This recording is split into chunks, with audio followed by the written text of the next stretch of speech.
స్కూల్కి రావడం జరిగింది. మరి మేడమ్స్ అందరూ కూడా నాకు అవకాశం ఇచ్చినందుకు వాళ్ళకి కూడా చాలా థ్యాంక్స్.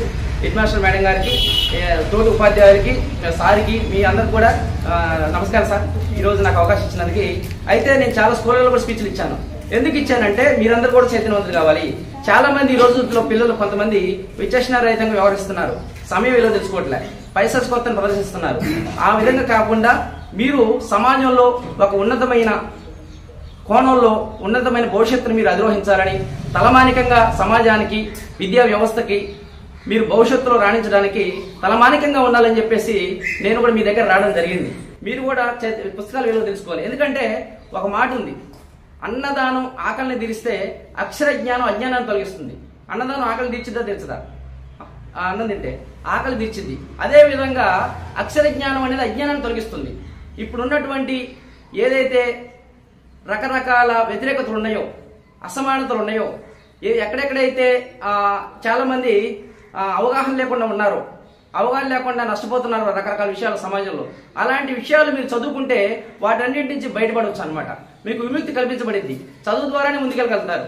కాబట్టి అక్షర జ్ఞానం అనేది అజ్ఞానం తొలగిస్తుంది. అజ్ఞానం అనేది మీలో ఉండదు. ఎక్కడికి వెళ్ళాలో, ఏం చేయాలో, ఏ విధంగా చొచ్చుకోవాలో, ఏ విధంగా చేతులంతులు కావాలో ఈ చదువు అనేది నేర్పింది. కాబట్టి అజ్ఞానాన్ని తొలగిస్తుంది. అక్షరాన్ని మీరు నేర్చుకోవాలి. ఇంకా అక్షర విలువ చూసుకుంటే 1,00,000 మెదళ్ళకు కలగా అనమాట అక్షరం. కాబట్టి 1,00,000 మందిని ఆలోచింపజేసింది. కాబట్టి ఈ 1,00,000 మందిని ఆలోచింపజేసేటువంటి అక్షరాన్ని మీరు నేర్చుకోవాలి. మన తలరాతను మార్చేటువంటి ఏకైక ఆయుధం ఈ అక్షరం. కాబట్టి ఈ అక్షరాన్ని మీరు నేర్చుకోవాలి. అక్షర విలువ తెలుసుకోవాలి. మీరు ప్రతిరోజు కూడా ఉదయాన్నే 5ంటికి లేవాలి.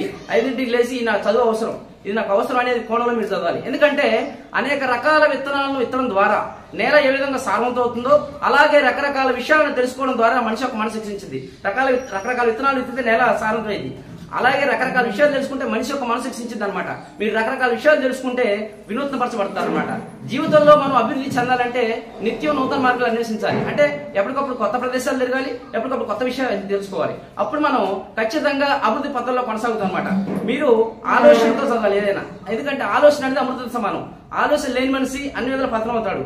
4 రకాలుగా ఆలోచించి మంచి చెడుని తెలుసుకొని నిర్ణయించుకొని ముందడిగేయాలి. మీరు సమయాన్ని వృధా చేయకూడదు.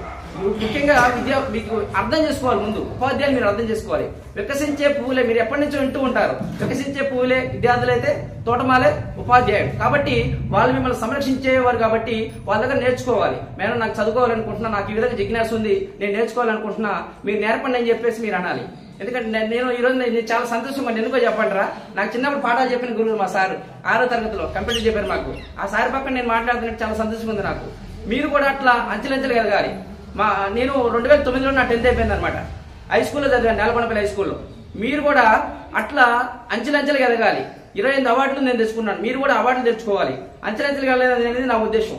ఇంకోటి ఏంటంటే పుస్తకం అనేది సరైన ఇష్టం. ఈ పుస్తకాన్ని తెలుసుకోవాలి. పుస్తకాల్లో ఉన్న విషయాలు రకరకాల ఉదాహరణ కొన్ని పుస్తకాలు చెప్తాను నేను. ఈ పుస్తకాల వల్ల లాభం నేను చెప్తా. ఉదాహరణకి ఆంధ్రప్రదేశ్ చరిత్ర ఉంది, భారతదేశ చరిత్ర ఉంది, సమగ్ర భారతదేశ చరిత్ర ఉంది, అశుద్ధం భారతం ఉంది, రాజకీయ రంగం ఉంది, సినీ రంగం ఉంది, ప్రపంచ చరిత్ర ఉంది, క్రీడా రంగం, బిజినెస్ రంగం, వ్యవసాయ రంగం, అర్థశాస్త్రం, పౌరశాస్త్రం, గణితశాస్త్రం, వృక్షశాస్త్రం, జలశాస్త్రం, రెవెన్యూ శాస్త్రం, రైల్వే శాస్త్రం, అటవీ శాస్త్రం, విద్యాశాస్త్రం, వైద్యశాస్త్రం, దైవశాస్త్రం, ఈ విధంగా పుస్తకాలు ఉన్నాయి. సరే, ఇట్లా చూసుకుంటే పోతే 2005 పుస్తకాలు చదివాను. వీటి వల్ల ఉపయోగం ఏమిటి అని నేను అంటే, ఉదాహరణకి రాజకీయ రంగం మనకి తెలుసు అనుకోండి.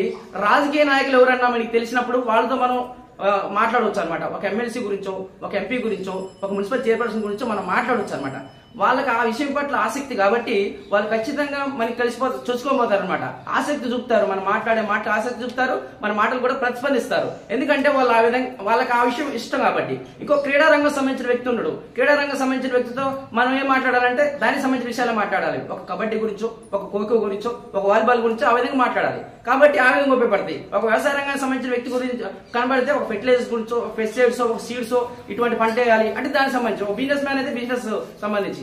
అట్లా వాళ్ళు ఏ రంగంలో ఉన్నారో ఆ రంగానికి సంబంధించిన విషయాలని మనం తెలుసుకొని ఆ రంగం గురించి మాట్లాడితే మనం ఖచ్చితంగా చేతినవంతులు కావాలి.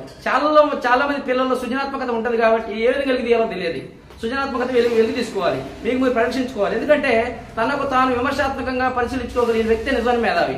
మన విమర్శాత్మకంగా పరిశీలించుకోవాలి. నేను లెక్కల్లో మైనస్ ఉన్నా, సోషల్లో మైనస్ ఉన్నా, ఏ సబ్జెక్టులో ఉన్న మైనస్ ఉన్నా అనేది తెలుసుకోవాలి. తెలుసుకొని మనం ఖచ్చితంగా మనం అది సరిదిద్దుకునే ప్రయత్నం చేయాలి. ఇంకోటి ఏంటంటే మీరు మీరు సార్లను అర్థం చేసుకోవాలి. ఎందుకంటే జీవితానికి మంచి పునాది అనేది ఏంటి? క్రమశిక్షణ. అవునా కదా? ఆ క్రమశిక్షణ విద్యాలయంలో ఉపాధ్యాయుల ద్వారా లభిస్తుంది అనమాట. అది మీరు తెలుసుకోవాలి.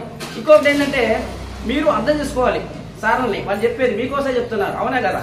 ఇప్పుడు ప్రైవేట్ టీచర్స్ ఉంటారు కొంతమంది, వాళ్ళకి మామూలుగా ఒక సబ్జెక్ట్ నేర్చుకొని అదే చెప్తారు. కానీ గవర్నమెంట్ టీచర్స్ బాగా ప్రిపేర్ అయ్యి ఎంతో మంది అప్లై చేస్తే, దరఖాస్తు పెడితే కొంతమంది ఉద్యోగాలు వస్తే అందులో సార్లు వస్తాయి అనమాట. గవర్నమెంట్ టీచర్లకి చాలా అర్థం ఉంటారు, వాళ్ళకి చాలా బాగా నాలెడ్జ్ ఉంటుంది అనమాట. వాళ్ళు మీ దగ్గరకు వచ్చి చెప్తున్నారంటే మీరు ప్రత్యేకమైన శ్రద్ధతో నేర్చుకోవాలి.